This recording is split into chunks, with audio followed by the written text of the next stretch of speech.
Auto ಚಾಲಕರೇ ಹುಷಾರ್ ಹುಷಾರ್ ಹುಷಾರ್. ಹೆಚ್ಚು ಹಣವನ್ನ ವಸೂಲಿ ಮಾಡಿದ್ರೆ ನಿಮ್ಮ ಪರ್ಮಿಟ್ ರದ್ದಾಗುತ್ತೆ. ಸಾರಿಗೆ ಇಲಾಖೆ ಖಡಕ್ ಆಗಿ ವಾರ್ನಿಂಗ್ ಕೊಟ್ಟಿದೆ. ಹೌದು, ಆಟೋ ಚಾಲಕರು ಇತ್ತೀಚಿನ ದಿನಗಳಲ್ಲಿ ಪ್ರಯಾಣಿಕರ ಜೊತೆಗೆ ದರದ ವಿಚಾರವಾಗಿ ಕಿರಿಕ್ ಮಾಡಿರುವಂತಹ ಹಲವು ನಿದರ್ಶನಗಳು ನಮ್ಮ ಮುಂದಿದೆ. ಈ ನಡುವೆ ದುಪ್ಪಟ್ಟು ಹಣ ವಸೂಲಿ ಮಾಡುವಂತಹ ಆಟೋ ಚಾಲಕರ ವಿರುದ್ಧ ಕಠಿಣ ಕ್ರಮವನ್ನ ಕೈಗೊಳ್ಳೋದಕ್ಕೆ ಸರ್ಕಾರ ಮುಂದಾಗಿದೆ.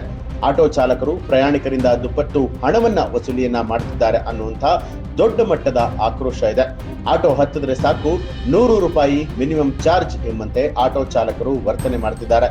ಮಾತ್ರವಲ್ಲ, ಆಟೋ ಚಾಲಕರು ಇತ್ತೀಚಿನ ದಿನದಲ್ಲಿ ಪ್ರಯಾಣಿಕರ ಜೊತೆಗೆ ದರದ ವಿಚಾರವಾಗಿ ಕಿರಿಕ್ ಮಾಡಿರುವಂತಹ ಹಲವು ನಿದರ್ಶನಗಳು ಕೂಡ ಸಿಗ್ತಾ ಇದೆ.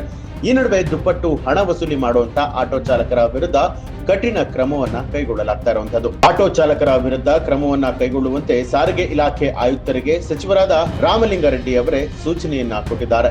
ಪ್ರಯಾಣಿಕರ ಬಳಿಯಲ್ಲಿ ನಿಗದಿಗಿಂತಲೂ ಹೆಚ್ಚಿನ ಹಣದ ಬೇಡಿಕೆಯನ್ನ ಮಾಡಲಾಗ್ತಾ ಇದೆ. ಇಂತಹ ಪ್ರಕರಣದ ಬಗ್ಗೆ ದೂರುಗಳು ಬಂದಲ್ಲಿ ತ್ವರಿತಗತಿಯಲ್ಲಿ ಕ್ರಮವನ್ನ ಕೈಗೊಳ್ಳಬೇಕು. ಜೊತೆಗೆ ಅಂತಹ ಆಟೋ ಚಾಲಕರ ಪರ್ಮಿಟ್ ಗಳನ್ನ ರದ್ದು ಮಾಡಬೇಕು. ಮಾತ್ರವಲ್ಲ, ಕೇಸ್ ಕೂಡ ದಾಖಲಿಸಬೇಕು ಅಂತ ಹೇಳಿ ಸೂಚನೆ ಕೊಟ್ಟಿದ್ದಾರೆ. ಸ್ನೇಹಿತರೆ, ಈ ಒಂದು ಮಾಹಿತಿ ನಿಮಗೆ ಏನನ್ನಿಸ್ತು ಅನ್ನೋದನ್ನ ಕಮೆಂಟ್ ಮಾಡಿ ತಿಳಿಸಿ. ಹಾಗೆ ನೀವು ಇನ್ನೂ ಕೂಡ ನಮ್ಮ ಚಾನೆಲ್ ಅನ್ನ ಸಬ್ಸ್ಕ್ರೈಬ್ ಮಾಡಿಲ್ಲ ಅನ್ನುವಂಥದ್ದಾದ್ರೆ ಈಗಲೇ ಸಬ್ಸ್ಕ್ರೈಬ್ ಮಾಡಿ ಬೆಲ್ ಐಕಾನ್ ಒತ್ತಿ.